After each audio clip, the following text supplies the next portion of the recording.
Praise the lord. యేసు ఆశ్చర్యకరుడు, అనుదిన వాగ్దానం. ఇదే కాలంన దేవుని వాక్యాన్ని చదువుకొని ప్రభునామని మహింపరుద్దాం. కీర్తనలు 41:3 చదువుతున్నాను. రోగశయం మీద యెహోవా వానిని ఆదరించును, రోగము కలుగుగా నీవే వానిని స్వస్థపరచుదువు. దేవునికి మహిమ కలుగును గాక. రోగము ఎవరైతే వ్యాధితో రోగమును అనుభవిస్తూ వ్యాధిగ్రస్తులై ఆరోగ్యము లేకుండా శరీరంలో బలహీనులుగా ఉండి బాధపడుతున్నారో వారిని దేవుడు ఆదరిస్తాడు. రెండోదిగా దేవుడు వారిని స్వస్థపరుస్తాడు. దేవుని బిడ్డలారా, యేసు ప్రభు వారి భూమి మీద ఉన్నప్పుడు అనేక మంది రోగులు ఆయనని వెంబడించారు. అప్పుడు దేవుడు వారిని కరుణించి వారి వ్యాధి నుండి ప్రభు వారిని విడిపించాడు. దేవుడు చనిపోయిన వారిని సహితము ఆయన బ్రతికించాడు. నిజంగా మనం ఆరాధిస్తున్న దేవుడు నిన్న నేడు రేపు ఏకరీతిగా ఉన్నవాడు.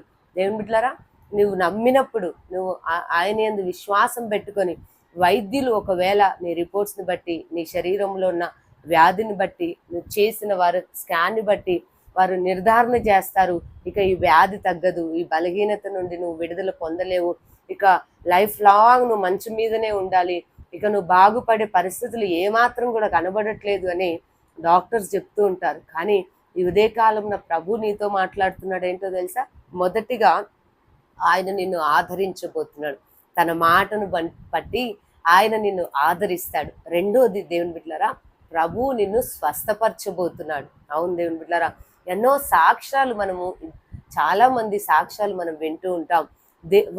వారు బాగవడానికి గల కారణం మెడిసిన్ కంటే దేవుని వాక్కు. వారు దేవుని మాటను నమ్మినప్పుడు దేవుడు వారికి దీర్ఘాయువునివ్వడం కానీ, వారి బలహీనతలు, వారి బోన్స్ వీక్నెస్ కానీ, నరాలు వీక్నెస్లు కానీ, కడుపులో గడ్డలు కానీ, క్యాన్సర్ కానీ, ఇలాంటి భయంకరమైన ఏ వ్యాధులైనా, కిడ్నీ సమస్య ఏదైనా కూడా దేవుడు ఒక్క మాట సెలవిచ్చిన తర్వాత వారి జీవితాల్లో దేవుని బిడ్డలారా వారి శరీరంలో గొప్ప మార్పు రావడము చూస్తూ ఉంటారు. కాబట్టి దేవుడు స్వస్థపరిచేవాడు.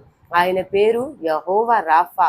ఈ వాక్యం నువ్వు ఎక్కడి నుండి వింటున్నా, నువ్వు ఏ స్థితిలో ఉండి ఈ వాక్యాన్ని వింటున్నా, అలసిపోయావేమో, మెడిసిన్ వాడి అలసిపోయావేమో, వైద్యుల చుట్టూ తిరిగి అలసిపోయావేమో, అయినా నువ్వు భయపడదు. ఎందుకో తెలుసా? ఎదిగో బైబిల్ గ్రంథంలో అనేక మంది వైద్యుల చుట్టూ తిరిగి అలసిపోయి ఉన్న స్థితిలో కూడా దేవుని పట్టుకున్నప్పుడు, దేవుని యొక్క వస్త్రాన్ని పట్టినప్పుడు స్వస్థత పొందుకున్నారు. దేవుని బిడ్డలారా, ఈ ఉదయకాలం నీ మాటను నమ్మి ఆయనని స్తుతించు.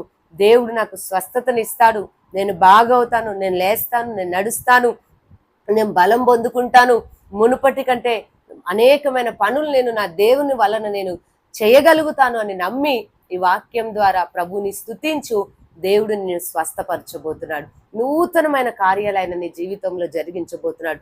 వైద్యులు చేవిడి చేశారేమో, గర్భము మూయబడిపోయిందేమో, కంటి సమస్య, అది ఏ సమస్య అయినా నువ్వు భయపడదు. ఎందుకంటే ఇదిగో వైద్యుల కంటే పరమ వైద్యుడు ఆయన నిన్ను స్వస్థపరచబోతున్నాడు. ఈ మాటను నమ్మి ప్రభుని స్తుతించండి.